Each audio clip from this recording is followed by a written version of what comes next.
এখন পর্যন্ত যতগুলো অগ্রাহ্য কাজকাম হয়েছে, জ্বালাও পোড়াও ধ্বংসলীলা চালিয়েছে, বঙ্গবন্ধুর ৩২ জ্বালিয়েছে, সবগুলার নেতৃত্ব দিয়েছে সাংবাদিক ইলিয়াস, যার সন্তান, যার জন্মের কোনো ঠিক নেই, পিনাকি ভট্টাচার্য। আর এই তোরা যদি ভালো মানুষই হতে, এখন তো আওয়ামী লীগ নাই দেশে, আওয়ামী লীগ ক্ষমতা নাই, তোরা এখনও দেশে আয়। তোরা বিদেশ থেকে আমাদের দেশটাকে জ্বালিয়ে পুড়িয়ে তছনছ করে দিয়েছিস। তোদের কারণে লক্ষ লক্ষ মানুষ আজ বেকার হয়ে আছে, কর্মহীন হয়ে আছে।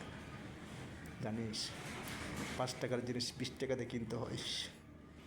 বাংলাদেশের প্রত্যেকটা নিত্যপণ্যের দাম ৪ গুণ বেড়ে গিয়েছে। তোরা ওই বিদেশ থেকে একবার একটা নির্দেশ দেশ, তোদের নির্দেশে বাংলাদেশের মানুষ এগুলো করতেছে, যারা সন্তানরা, সমন্বয়করা। বুঝতে পারিস সবগুলোর হিসাব ওই সাংবাদিক ইলিয়াস পিনাকি ভট্টাচার্য দিতে হবে।